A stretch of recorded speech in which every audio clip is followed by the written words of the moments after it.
reputation for producing the best qualified graduates and why 87% of ASU grads are recruited within 90 days of graduation. Learn to grow, learn to succeed, and learn to thrive at Arizona State University.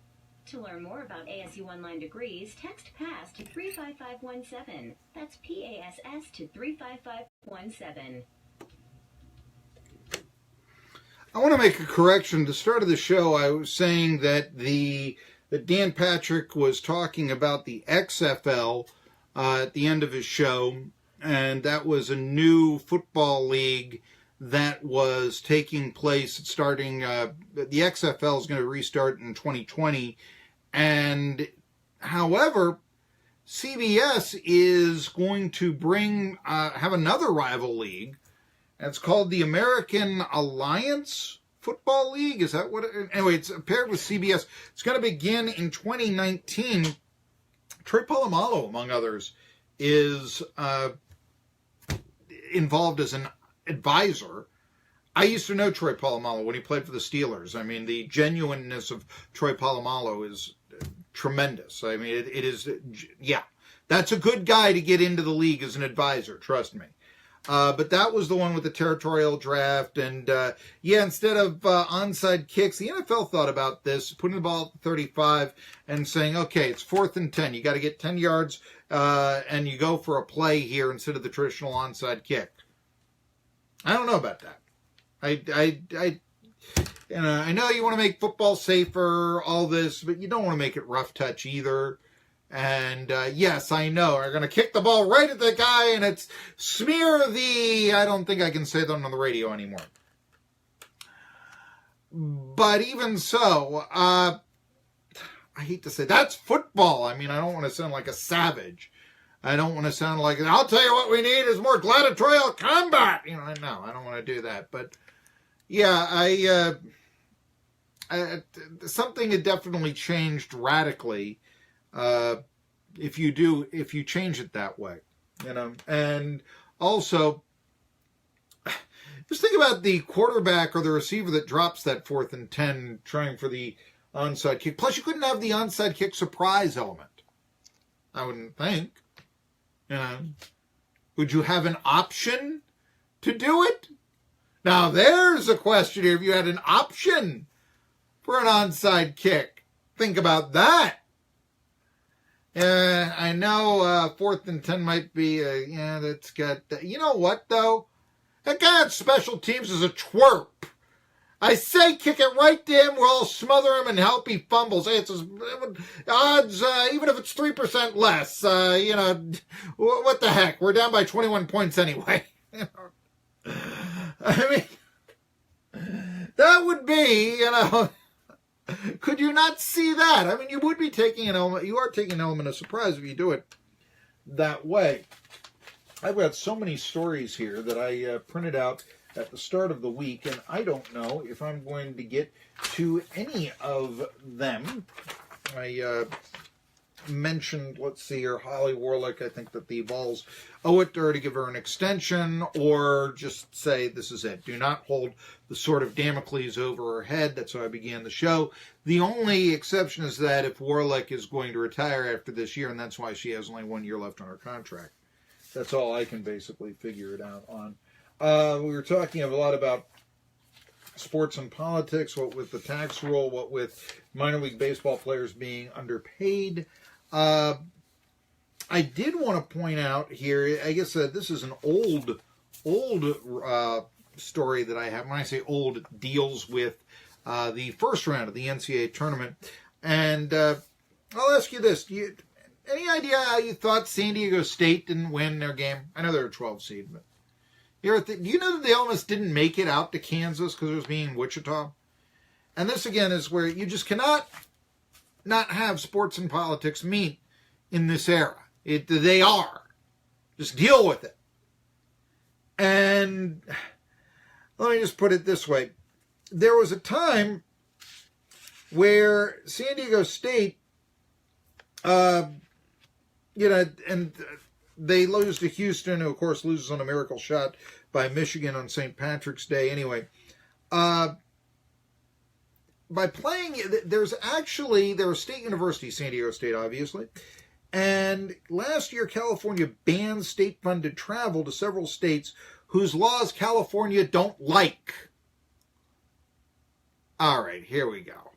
And it's like the, circus, you've got bans on, the NCAA does not want, they will not have tournaments in Mississippi because the state flag has a Confederate emblem on it. It's like that. Okay? There is nothing preventing anyone privately from going from California to Kansas, but, state-funded travel, no. And, of course, San Diego State is a California state institution. Okay. So what happened is that San Diego State could not use state money, government money, to go to Wichita. And the reason why is the law that is passed, what it does is it is a law in Kansas that lets campus religious groups restrict members. And I just think this is stupid all the way around. By the way, we've got Jake Wimberly from Mississippi now tuning in here as we were talking about the NCAA not playing tournaments here. And, of course, San Diego State almost didn't make it to Kansas for the NCAA tournament. And the reason why is a bill signed last year. I just don't even understand why Kansas felt that they needed this law, letting campus religious groups restrict members. In other words, if you are at a Kansas college and you have a religious group, you can say, we don't want so-and-so to join, often because of his faith. I don't understand why that law is necessary. Are there a lot of Catholics trying to join, the synagogues? I don't understand that. I really don't. I don't understand why the need for the law in the first place. And it's just explaining the law in itself seems stupid on face value. Then you have California kind of, overreacting here. So how did the Aztecs get to go to Wichita in the first place? What happened is that, and like I said, a lot of the California public universities, it used to be that California and Tennessee had a home-and-home football series in the previous decade. That won't happen again. Basically because California doesn't like sporting event in Kansas, Alabama, Kentucky, Mississippi, North Carolina, South Dakota, Tennessee, and Texas because of laws that they have in those states. This is where you're really, really, overbearing.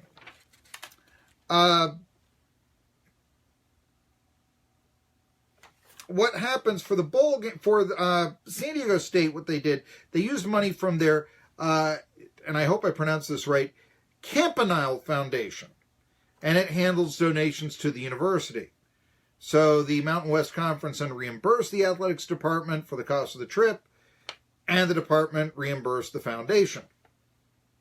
So it's more of an accounting situation, but yeah, eventually it could go out there. But I don't know. You know what I think? Talking a lot about those are two laws I don't really think need to take place. And to be honest with you, I'm not exactly sure. I'm a Tennessean. I'm not exactly sure what law California is upset about. But I do kind of know that I don't like California looking down their nose at my state and saying, you must think like us. Which is what you're doing when you say, okay, we won't allow you to play. I guess in this case, I know during the Tim Smith era, for instance, ETSU had a road trip to Fresno State. That won't be reciprocated. And it was a ESPN, what was it, Bracket Buster game or something like that. So there was never going to be a return visit by the Bulldogs at Johnson City.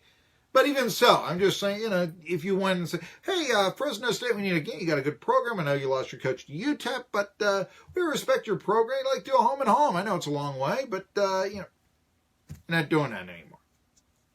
Memphis, Penny Hardaway will not be able to schedule, UCLA. Is that really, think about that for a while. I will say this, though, maybe it isn't the end of the world, because in the NCAA, and I am convinced of this, the regular season means absolutely nothing. Absolutely nothing. You know, I'm hearing all these people talk about, isn't this tournament great because of the upsets? I like the upsets, but you know what I like upsets of? I like Loyola as their conference champion winning out, or Nevada as a regular season conference champion winning their 2 games. I'm not down with Duke still alive and Virginia not. Why did we play the regular season? I'm okay that Duke lost to a conference champion. I'm in major, don't get me wrong. It adds to the luster that that's what happened. But how does college basketball work that Duke can be an also-ran, finish 3rd, but now they're playing for a national championship and Virginia is not? Why did we play the regular season again? You know, this is one of the things where I say this is the problems with college basketball. And I really think it is emphasized when you have Syracuse finishing 11th in the ACC. Hey, they've won their games. But how have they been seeded, really? They've been seeded higher as an 11 seed than, say, Greensboro at a 13 seed, winning their conference, or even a UMBC for winning theirs. And we're learning with the upsets that are occurring in this tournament that it's really something of an even field now, and that the top mid-majors can play with the major programs. So essentially you throw out all the records. Is that healthy? I really don't think so. I mean, you've got a mediocre, and they are mediocre, Syracuse team playing Duke. What is this, February? No, it's March. How is that, in a Sweet 16? So now we get to hear Mike Krzyzewski say nothing and Jim Boeheim whine. What an entertaining idea that is. And I just, I understand, I like to see upsets too. But Syracuse winning, even as an 11, beating St. Bonaventure, that doesn't do it for me. I'm sorry. And again, it just comes down to, I see this now with only, Kansas as a major conference champion still alive. I guess Villanova, they're a Big East champion. Big East is a major basketball conference. But really, why? You follow us again. Shouldn't you? You're appointed almost, there I'm going to talk like LeBron James, to play for a national championship.